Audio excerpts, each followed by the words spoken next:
It's the final home game of the regular season as the Montreal Canadiens, 10-1 in their last 11, welcome the desperate Columbus Blue Jackets to the Bell Center.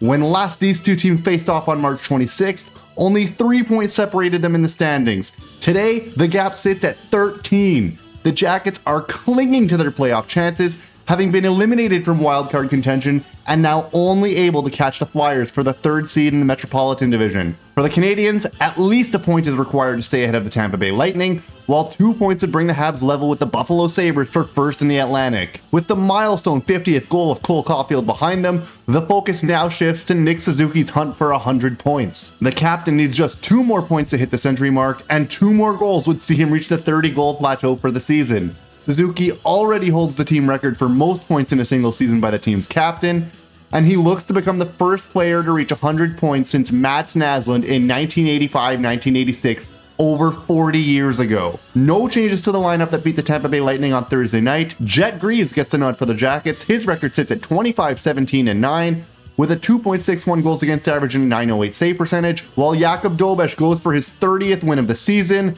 His record is 29-8-4, with a 2.69 goals against average and a .905 save percentage. This was an ugly start for the Canadiens. Jakub Dobeš was under siege from the get-go. Just a minute and 13 seconds in, a Zach Werenski shot was kicked out by Dobeš, but the rebound came right to Boone Jenner, who skated into the slot and swept the puck by Dobeš and into the net, giving Columbus an early 1-0 lead.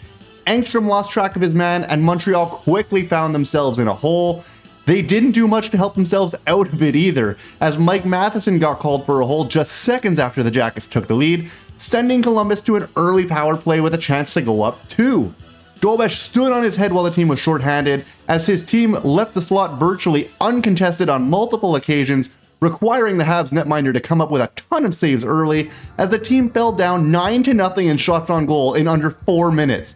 Despite that, the Canadiens managed to survive the penalty kill, and Montreal finally appeared to get their legs under them once that penalty ended. A flurry of opportunities by the Canadiens' top 2 lines culminated when the Habs were sent in on an odd man rush. Caulfield found Slafkovsky trailing the play. Slafkovsky skated into a shot that went square off of the bar and out of the net, just inches away from tying this game and erasing the terrible start to this one. To make matters worse, just over 40 seconds after Slafkovsky sent that one off the iron, the Blue Jackets worked a cross-crease pass directly in front of Jakub Dobeš, where Charlie Coyle was positioned to tap the puck by the outstretched leg of Dobeš and into the net, doubling the Jackets' advantage to 2-0 less than 6 minutes into this one. This time it was Mike Matheson who was caught trailing behind his man, and this was not the start the Canadiens were hoping for. The Canadiens went to work trying to claw their way back, and they were soon rewarded off of a terrific display of vision by Lane Hutson. He casually entered the Jackets zone, sauced a little pass over to Jake Evans, who swept a backhand pass across the ice to Josh Anderson.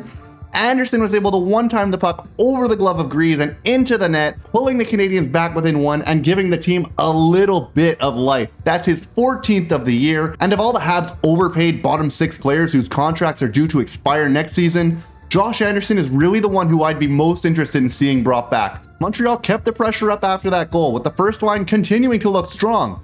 Caulfield, Suzuki, and Slafkovsky all had shots on net that were pushed aside by Greaves. Lane Hutson looked like a man on a mission here, setting up Ivan Demidov with a sweet feed and then drawing a cross-checking penalty just seconds later on Goodbranson. The Habs' suddenly sputtering power play, having dropped to 11th in the NHL, had their first look on the man advantage with a chance to draw even late in the period. The unit that has operated at a meager 5% over the last 5 games continued to struggle, and the game seemed to sputter out a bit after that failed power play, with neither team manufacturing much until the dying seconds of the period, when the trio of Doc, Newhook, and Danault had a pair of chances in tight that were nearly able to draw the Habs level. The teams went into the intermission with the score Columbus 2, Montreal 1. A terrible start for the Canadiens, and a decent reply to bring themselves back into the game with 40 minutes to go.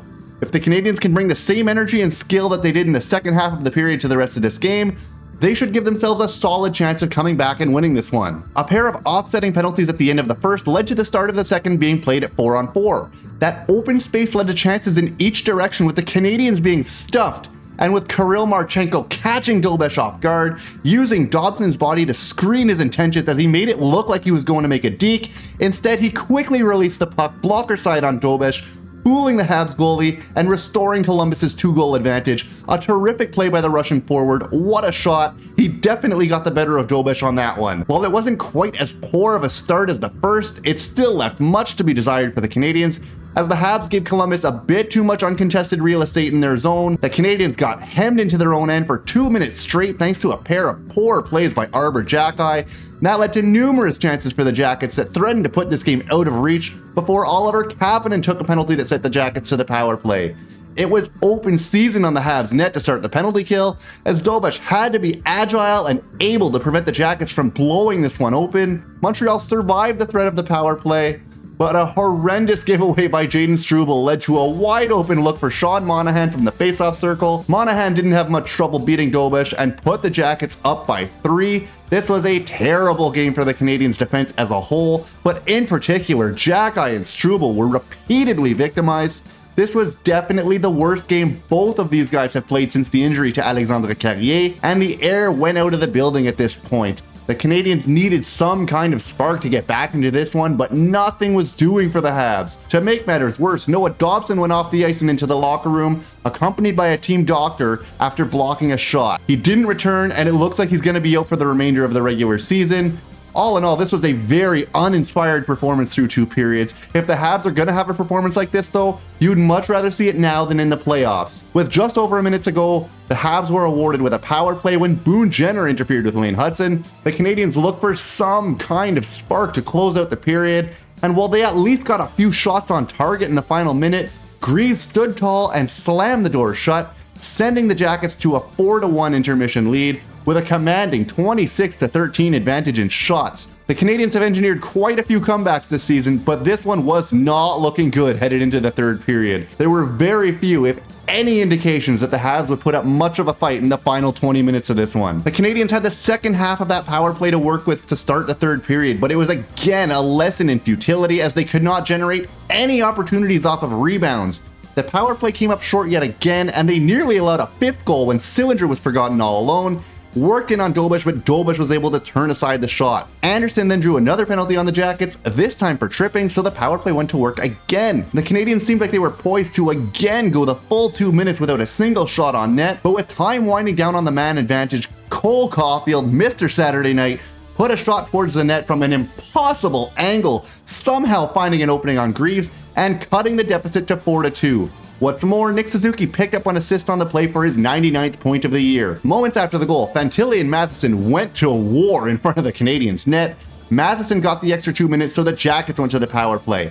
After a big hit by Xhekaj, Anderson and Deneau found themselves with an opportunity to score, but Anderson couldn't get all of his shot, and Greaves made the save. The other way, the Jackets were able to hammer home a rebound after numerous whacks at the puck, as Dobish was pushed to the ice and the puck found its way in. The officials huddled up.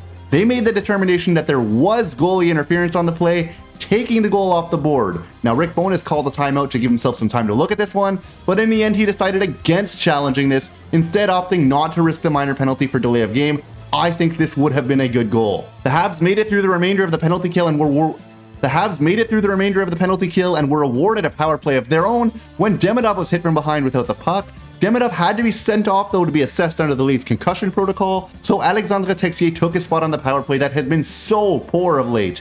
They had another chance to really tighten the screws on the Jackets in this one and bring the deficit to just a goal, but it was another failed opportunity on the man advantage for the Canadiens. It has been just brutal these last few games. They have to correct this headed into the playoffs. Even worse, Alexandre Texier took a holding penalty, wiped the man advantage off the board, and gave the Jackets their own abbreviated power play opportunity. The Jackets then taught the Canadiens a lesson on the power play, as Marchenko ripped a gorgeous pass through the crease to Charlie Coyle, who tapped in his second goal of the game and appeared to lock this one up for the Jackets, putting them ahead 5-2 with 10 minutes to go.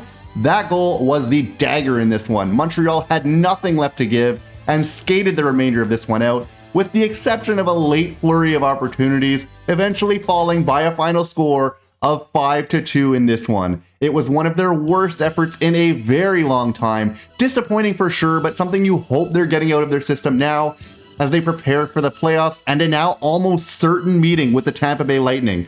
As the Habs fall back to third in the Atlantic with both teams sitting 2 points back of the Sabres with 2 games remaining. Montreal has away games against 2 teams fighting for their playoff lives in the Islanders and Flyers to try and ensure they're not getting into any bad habits. Now, the Habs called up David Reinbacher after this one, so it looks like Dobson's going to be held out of the final 2 games of the season. Demidov did come back after being sent off for the concussion protocol, so it looks like he's going to be okay. I'll be taking tomorrow night off of covering games, as we're all looking ahead to the Stanley Cup playoffs getting underway next Saturday, and I'd just like a break. Anyways, you guys, that's going to be it for me. Let me know your thoughts in the comment section down below. If you made it to the end of the video, please consider giving us a like and a subscribe. It really helps out the channel. Check out the Discord server. The link is in the comments down below.